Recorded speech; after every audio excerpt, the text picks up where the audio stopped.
আপনারা দেখছেন তারকেশ্বর মহাবিদ্যালয় ইউটিউব চ্যানেল। দয়া করে সাবস্ক্রাইব করবেন। ছাত্রছাত্রীদের আবার একবার আমাদের ইউটিউব চ্যানেলে স্বাগত জানাচ্ছি। তোমরা রয়েছো তারকেশ্বর মহাবিদ্যালয়ের অনলাইন ক্লাসরুমে। আমি তোমাদের সাথে শেয়ার করছি ডক্টর এপিজে আব্দুল কালামের লেখা দ্য স্ট্রং রুটস। টেক্সটের near about 50% we have covered.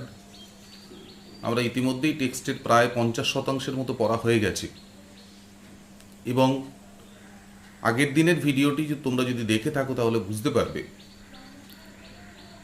যে এপিজে আব্দুল কালামের যে বর্ণনা, এক একটা প্যারাগ্রাফে এক একটা বিষয়বস্তুর উপর যে আলোচনা, তার যথেষ্ট গভীরতা রয়েছে, এবং প্রত্যেকটা অংশ বুঝতে গেলে you must have to enter into the very depth. আমরা সেভাবেই পড়ার চেষ্টা করছি। তাহলে আগের দিন যেখানে শেষ হয়েছিল সেটা হচ্ছে এপিজে আব্দুল কালামের বাবা জয়নুল আবদিন যখন সান্ধ্যকালীন প্রার্থনা থেকে বেরোতেন, কিভাবে বিভিন্ন ধর্মের মানুষজন তার জন্য অপেক্ষা করতেন।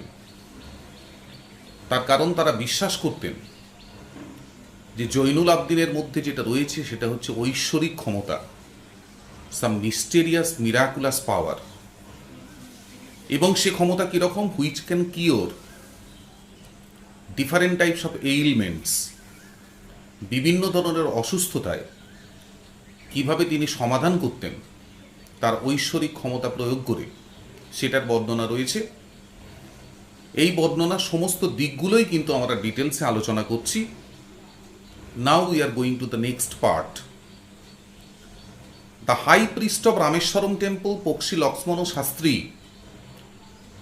was a very close friend of my father's. The high priest, priest মানে হচ্ছে পুরোহিত। হাই প্রিস্ট আমরা বলতে পারি প্রধান পুরোহিত। রামেশ্বরম মন্দিরের যিনি প্রধান পুরোহিত ছিলেন, পক্ষী লক্ষ্মণ শাস্ত্রী, তিনি ছিলেন আমার বাবার খুব ঘনিষ্ঠ বন্ধু। One of the most vivid memories of my early childhood is of the two men. Vivid, স্পষ্ট, মেমোরি, স্মৃতি। সাধারণত যেটা হয়, শৈশবের সমস্ত স্মৃতিগুলো বড় বয়সে ঠিকঠাক মনে পড়ে না, কিন্তু নিশ্চয়ই those memories which are really remarkable must be stored in the brain. APJ Abdul কালামের ক্ষেত্রেও শৈশবের ওই যে স্পষ্ট যে কটা স্মৃতি, তার কয়েকটা আমাদের এখানে উল্লেখ করছেন। তার মধ্যে একটি হলো, it's a memory related to two men. দুটো মানুষকে নিয়ে একটা স্মৃতি। কারা তারা? Each in traditional attire. Attire কথাটার মানে হচ্ছে ড্রেস, ট্র্যাডিশনাল মানে হচ্ছে চিরাচরিত। দুটি মানুষের স্মৃতি, দুটি মানুষ তার চিরাচরিত পোশাক পরা, ডিসকাসিং স্পিরিচুয়াল ম্যাটার্স। তারা কি আলোচনা করতেন? আধ্যাত্মিক আলোচনা, আত্মিক আলোচনায় ব্যস্ত। তাহলে হু আর দিজ টু মেন? একজন হচ্ছেন এপিজে আব্দুল কালামের বাবা জয়নুল আবদিন, আরেকজন হচ্ছেন রামেশ্বরম মন্দিরের বড় পুরোহিত বা প্রধান পুরোহিত পক্ষী লক্ষ্মণ শাস্ত্রী। এবং সে বর্ণনা করতে গিয়ে বললেন, each in their traditional attire. ওই দুটো মানুষ যে যার চিরাচরিত পোশাক পরিহিত অবস্থায় এপিজে আব্দুল কালাম ছোটবেলায় দেখতেন, তারা বিভিন্ন ধরনের আত্মিক আধ্যাত্মিক আলোচনায় মগ্ন থাকতেন। তাহলে মনে মনে ছবিটা ভাবার চেষ্টা করো। রামেশ্বরম মন্দিরের বড় পুরোহিত পক্ষী লক্ষ্মণ শাস্ত্রী, তার পোশাক কিরকম? গৈরিক বসন, হয়তো মাথায় জটা, হাতে কমণ্ডলু, পায়ে খড়ম। ঠিক হিন্দু সন্ন্যাসীদের যে ধরনের চেহারা হওয়া উচিত। উল্টো দিক থেকে Zainul Abedin, a religious person coming from Muslim community, তাহলে তার পোশাক কীরকম হবে?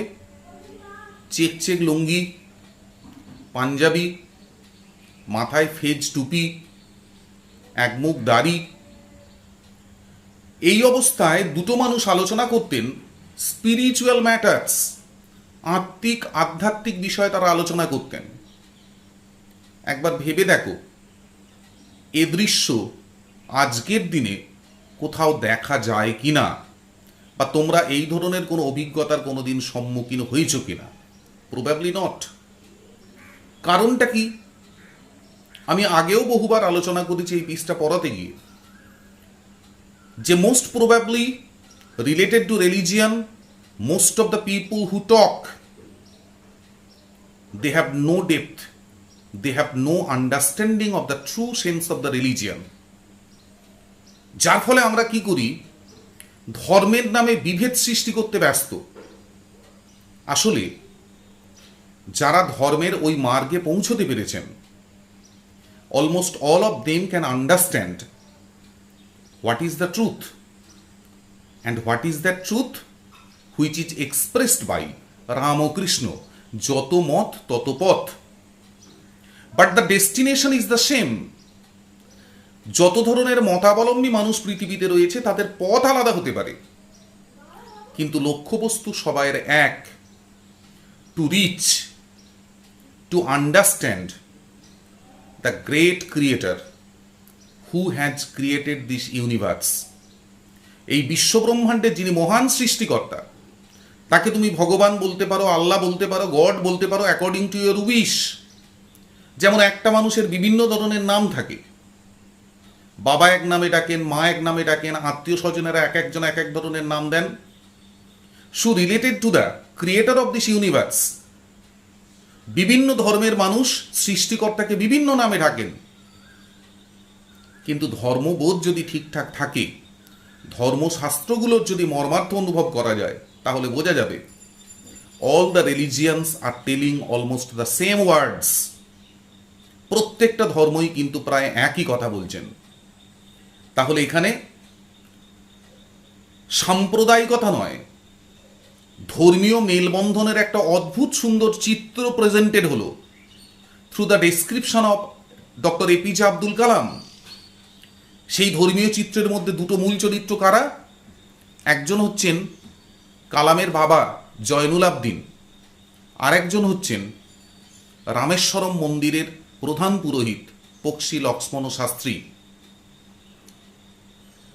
When I was old enough to ask questions, old মানে হচ্ছে এখানে বড় হওয়া। যখন আমি প্রশ্ন করার মতো বড় হলাম, ব্যাপারটা কিরকম?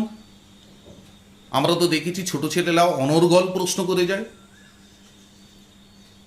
কিন্তু দেখবে ছোট ছেলেপুলেদের যে প্রশ্ন, সে প্রশ্নের উত্তর হয় অতি সাধারণ। উত্তর যদি একটু জটিল হয়, the children's brain cannot understand it.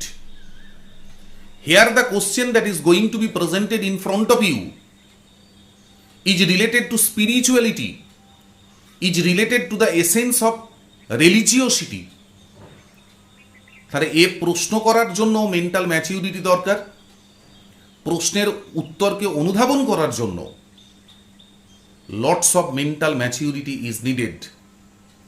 তাই কালাম বলছেন, যখন আমি প্রশ্ন করার মতো বড় হলাম, I asked my father about the relevance of prayer. Relevance কথাটার মানে হচ্ছে প্রাসঙ্গিকতা, প্রেয়ার মানে প্রার্থনা। আমি যখন প্রশ্ন করার মতো বড় হলাম, তার মানে যে প্রশ্নের যদি কোনো উত্তর আসে, সেই উত্তর অনুধাবন করার মতো আমার ক্ষমতা যখন জন্মালো, তখন একবার আমি আমার বাবাকে প্রশ্ন করলাম, what is the relevance of prayer? প্রার্থনার প্রাসঙ্গিকতা কি? এই যে প্রত্যেক দিন সকাল সন্ধ্যে তুমি নামাজ পড়ছো, আল্লাহর কাছে দোয়া মাংছো, এই যে বারবার মসজিদে ছুটে যাচ্ছ সারাদিন বিভিন্ন ধরনের নামাজ পাঠ করার জন্য কোরআন থেকে, এর প্রাসঙ্গিকতা কি? তার মানে what for I shall attend the prayer, what benefit or loss will come if I attend the prayer or not. আমি যদি প্রার্থনায় অংশগ্রহণ করি বা না করি, তাতে আমার কি উপকার হবে, কি ক্ষতি হবে। He wanted to know the answer from his father. সে তার বাবার কাছ থেকে এই প্রশ্নের উত্তর জানতে চেয়েছিল। কি জানতে চেয়েছিল? About the relevance of prayer. What is the answer given by his father? My father told me there was nothing mysterious about prayer. This is the first expression related to the answer. তার বাবা প্রথমেই খুব সরাসরি যে কথাটা বললেন যে বাবা, প্রার্থনার মধ্যে রহস্যজনক কিছু নেই। অথচ লক্ষ্য করে দেখো, আমরা যে ধর্ম প্রতি মুহূর্তে দেখতে অভ্যস্ত, যে ধর্মের বিভিন্ন ধরনের আচরণের সঙ্গে আমরা প্রতি মুহূর্তে অভ্যস্ত, সেখানে কি হয়? সে হিন্দুদের ব্রাহ্মণই বলো বা মুসলিমদের মৌলবী বলো, তারা সবসময় সচেষ্ট থাকে to create a mysterious weather, যেখান থেকে আমাদের একটা অন্ধবিশ্বাসের জন্ম হয়। Something is there which is miraculous, which is mysterious beyond our capacity to understand. এই ঐশ্বরিক ক্ষমতা জারি করার জন্য হিন্দু ধর্মের যারা ধারক ব্রাহ্মণ সম্প্রদায় এবং মুসলিম ধর্মের যারা ধারক মৌলবী সম্প্রদায়, তাদের বেশিরভাগই সবসময় এই ধরনের একটা আবহাওয়া তৈরি করার চেষ্টা করে যে তোমরা হলে সাধারণ মানুষ, but I am great, I have great relationship with God himself, I can talk to you, talk to him, I can send your prayer directly to the God so that it will be fulfilled. ধর্ম সম্পর্কে এই যে অত্যাশ্চর্য একটা দৃশ্য তৈরি করার প্রচেষ্টা, এখান থেকেই কিন্তু ধর্মের নামে যত ধরনের লুণ্ঠন সেটা শুরু হয়। দেখো, এখানে এপিজে আব্দুল কালামকে তার বাবা জয়নুল আবদিন কি ব্যাখ্যা দিচ্ছেন, যে প্রথম যে কথাটা জেনে রাখো সেটা হচ্ছে ধর্মের মধ্যে বা প্রার্থনার মধ্যে দেয়ার ইজ নাথিং মিস্টেরিয়াস। বোঝা যায় না এমন ধর্মের মধ্যে কিচ্ছু নেই। Rather prayer made possible a communion of the spirit between people. বরঞ্চ রাদার প্রেয়ার মেড পসিবল, প্রার্থনা সম্ভবপর করে। মানে তুমি যদি প্রার্থনায় অংশগ্রহণ করো, প্রতিদিন যদি মন প্রাণ দিয়ে প্রার্থনা করো, তোমার মধ্যে যে ক্ষমতাটা আসবে সেটা হলো a communion of spirit between people. বিভিন্ন মানুষের মধ্যে একটা যোগাযোগ, তার মনের মধ্যে একটা যোগাযোগ। লক্ষ্য করো, living on this mundane earth where we are grossly engrossed in different types of artificial behaviour, এবং আমাদের চাহিদাগুলো বেশিরভাগ ক্ষেত্রে লক্ষ্য করে দেখবে পার্থিব। আমরা ঠাকুরের সামনে বসেও প্রার্থনা করি, হে ঠাকুর ভালো রেজাল্ট দাও, ধন সম্পদ দাও, লটারিতে টাকা পাইয়ে দাও, আমাকে এমন বড় করে তোলো যাতে আমার ধারে কাছে এই চত্বরে কেউ না থাকে।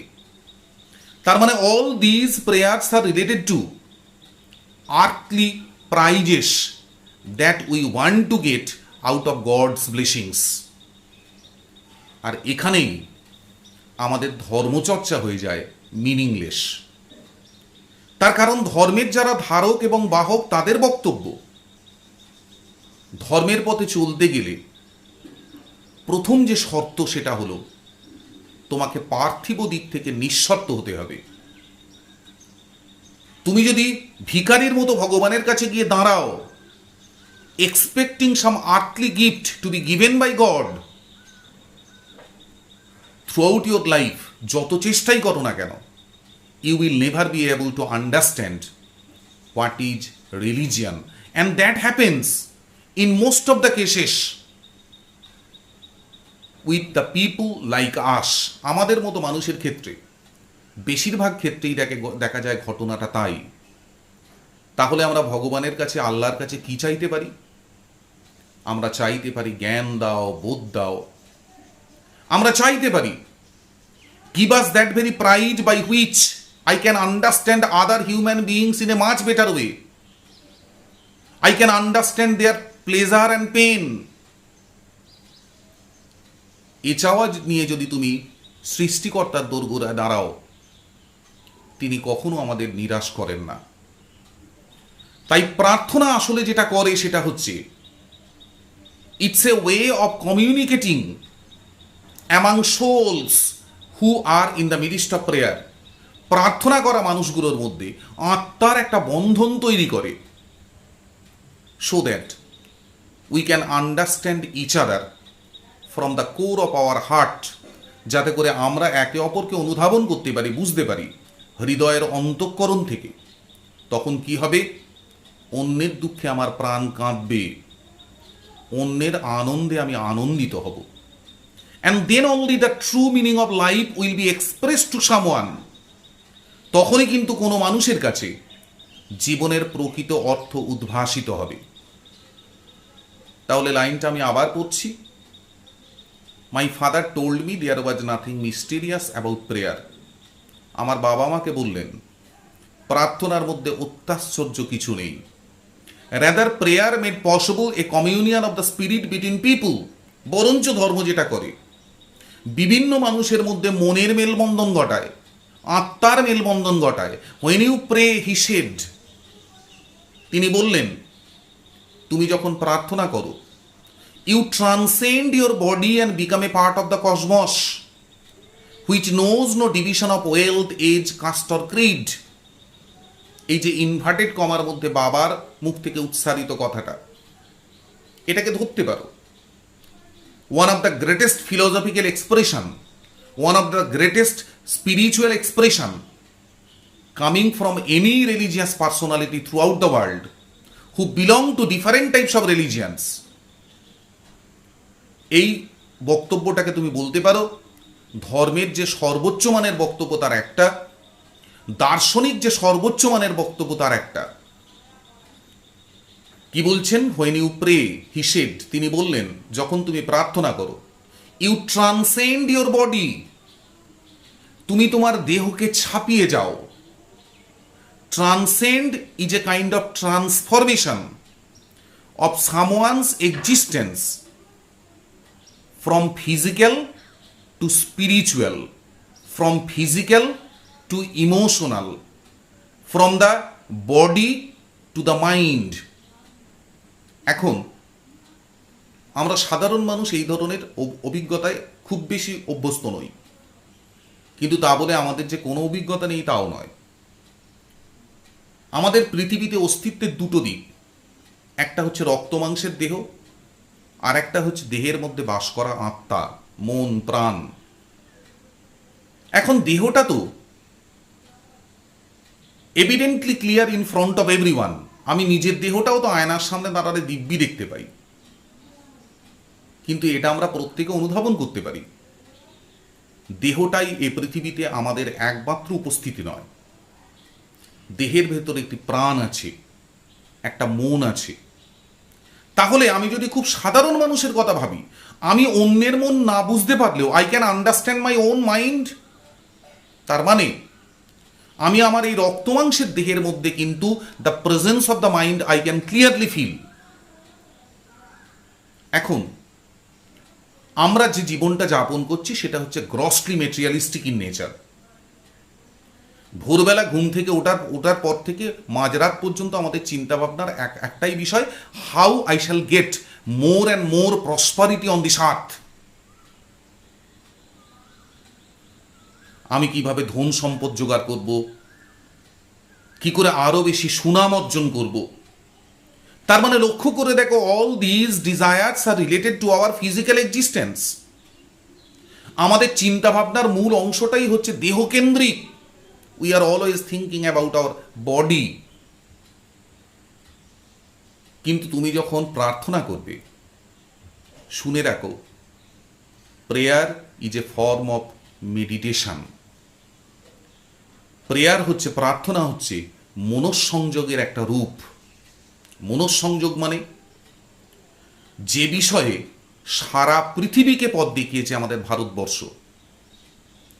ভারতবর্ষের যে প্রাচীন যোগ সাধনা, আজকে সেটা সারা পৃথিবীতে অত্যন্ত আদরের সাথে গ্রহণযোগ্য একটা বিষয়। Throughout the world most of the countries are carrying on their research on the matter of concentration. মনঃসংযোগ বা যোগ সাধনা সম্পর্কে সারা পৃথিবী আজকে ভারতবর্ষকে অনুসরণ করছে। যোগ সাধনা বা ধ্যান ব্যাপারটা কীরকম? তোমার শরীরকে তুমি স্থির করো, পারিপার্শ্বিকের মনঃসংযোগের বিঘ্ন ঘটানোর মতো জিনিসপত্রগুলোকে সরিয়ে দাও, তোমার পঞ্চেন্দ্রিয়ের দ্বার রুদ্ধ করো, and try to concentrate your mind. এটা এক ধরনের প্র্যাকটিস, খুব দুরূহ প্র্যাকটিস নয়। One can achieve that very state যদি সে মন প্রাণ থেকে এই পদ্ধতিটা প্র্যাকটিস করে ফর অ্যাটলিস্ট এ মান্থ। একটা সময় পরে he or she will be able to understand the presence of the strong mind within the body. এবং আরও যদি সাধনা করে তাহলে একটা সময় পরে সে বুঝতে পারবে দেহটা বড় তুচ্ছ, দেহটা বড় নগণ্য, মনটাই হচ্ছে সর্বগ্রাসী। এবং এ পৃথিবীতে দেহের মৃত্যু ঘটে কিন্তু আত্মা অবিনশ্বর, which is told by all the religions and all the religious leaders. এই আত্মার অনুভূতি যখন একবার অনুভব হবে তখন মানুষের মধ্যে পার্থিব যে সমস্ত চিন্তাভাবনা, that will gradually fade away. You will be able to identify a beautiful man within yourself, a beautiful presence of yourself within yourself. তুমি নিজের মধ্যে একটা অদ্ভুত সুন্দর আত্মার অনুভব করতে পারবে। এবং সে আত্মা কীরকম? as free and as great as the great creator himself. এবং তখনই তুমি যেটা পারবে, you will be able to merge your own soul with the souls of others, even with the soul of the great creator of this universe, the God himself. কি বলছেন? when you pray you transcend your body. তুমি যখন প্রার্থনা করো, প্রার্থনা কি করে? তোমার মনটাকে সুস্থির করে, মনটাকে আরো দৃঢ় করে, মনটাকে আরো উজ্জ্বল করে। তখন দেহ আস্তে আস্তে আস্তে আস্তে আস্তে আস্তে ফেড হতে আরম্ভ করে। You will be able to get hold of the presence of your mind. আর একবার তোমার মনটা যখন দৃঢ় হবে, মনটা যখন এককাট্টা হবে, তখন তুমি কি অনুভব করবে? You will become a part of the cosmos. Cosmos কথাটার মানে হচ্ছে বিশ্বব্রহ্মাণ্ড, the great universe including all the stars of the sky. তাহলে একবার যদি তুমি দেহকে ছাপিয়ে যেতে পারো, মনটাকে যদি দেহের ঊর্ধ্বে তুলতে পারো, মনটাকে যদি দেহ থেকে আলাদা করতে পারো, তখনই তুমি নিজেকে খুঁজে পাবে কোথায়? বিশ্বব্রহ্মাণ্ডের মাঝে একটা অস্তিত্ব হিসাবে। Which knows no division of wealth, age, caste or creed. Wealth মানে সম্পদ, এজ মানে বয়স, কাস্ট মানে জাতপাত, ক্রিড মানে বিশ্বাস, ধর্মবিশ্বাস। তাহলে ওই উচ্চতায় তুমি যদি একবার নিজেকে তুলে নিয়ে যেতে পারো, তাহলে বুঝতে পারবে পৃথিবীতে যত হানাহানি, যত কাটাকাটি related to wealth, age, caste or creed, all these are valueless. এই সমস্ত কিছু মূল্যহীন। From within yourself will take birth a new human being. তোমার ভেতর থেকেই তখন জন্ম নেবে এক নতুন মানব সত্তা, which is as pure as god himself. যে সত্তাটা স্বয়ং ভগবানের মতোই একই ধরনের পবিত্র। তাহলে ভেবে দেখো এই বক্তব্যের মধ্যে কি রয়েছে? Not a stint of artificiality. এক ছিটে ফোঁটাও এখানে কিন্তু কৃত্রিমতার কোনো গন্ধ নাই, এক ছিটে ফোঁটাও এখানে কুসংস্কারের কোনো প্রশ্ন নাই। What Zainul Abedin tells to his son is absolutely philosophical, absolutely spiritual in nature. যেখান থেকে আমরা বুঝতে পারি actually Zainul Abedin was a yogi. তাহলে তার কাছে প্রার্থনাটা হচ্ছে just concentration, just meditation, to uplift the mind much above the body, much above the physical consideration. তার কাছে এই ধ্যান বা যোগ সাধনা বা প্রার্থনা হলো দেহ থেকে মনকে মুক্ত করা, দেহ থেকে মনকে অনেক উচ্চতায় তুলে নিয়ে যাওয়া। সেখান থেকে তার অনুভব হয় who is the creator and how beautiful is its creation, and one can merge himself or herself with this great cosmos, with that great creator.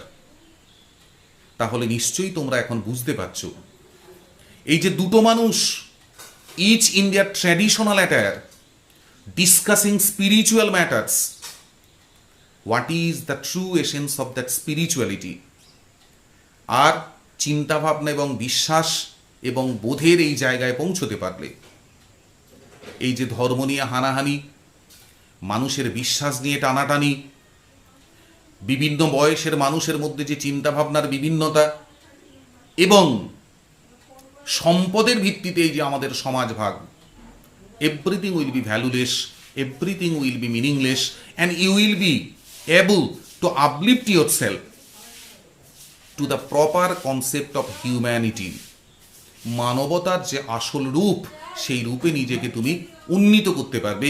This is the greatness of religion, this is the purifying process that is done by religion on someone. দেখো, এই ধর্মের মধ্যে ছিটে ফোঁটা কুসংস্কার নেই, এই ধর্মের আচার আচরণের মধ্যে বহিঃপ্রকাশ নেই। তার কারণ ধর্মের প্রকৃত বোধ পাঁচজনের সামনে প্রকাশ করার জন্য নয়, এটা ধূপধুনো দিয়ে পাঁচটা লোককে কাঁসর ঘণ্টা বাজিয়ে জানানোর জিনিস নয়। It is to be felt from within. So আমি প্রথম থেকে যে কথা বলে আসছি, ধর্ম আর ধর্মের আচার আচরণের মধ্যে আকাশ পাতাল তফাৎ। এখানে এপিজে আব্দুল কালামের কাছে তার বাবা যেটা প্রকাশ করলেন, that is the true religion. আর আমরা ধর্ম বলতে যেগুলো বুঝি তার বেশিরভাগটাই হচ্ছে কুসংস্কার এবং তার বেশিরভাগটাই হচ্ছে লোক দেখানো, যার মধ্যে the true essence of religion, ধর্মের প্রকৃত সুগন্ধি, is mostly absent. I think thinking about the description I have given, you will be able to understand that this part of the text. আজ এই পর্যন্তই, আবার পরের দিন টেক্সটের পরের অংশ থেকে শুরু করব। তোমরা এতক্ষণ ছিলে তারকেশ্বর মহাবিদ্যালয়ের অনলাইন ক্লাসরুমে। আমি এতক্ষণ পর্যন্ত তোমাদের সঙ্গে শেয়ার করলাম ডক্টর এপিজে আব্দুল কালামের লেখা স্ট্রং রুটের একটা ভাইটাল ফিলোসফিক্যাল কনসেপ্ট।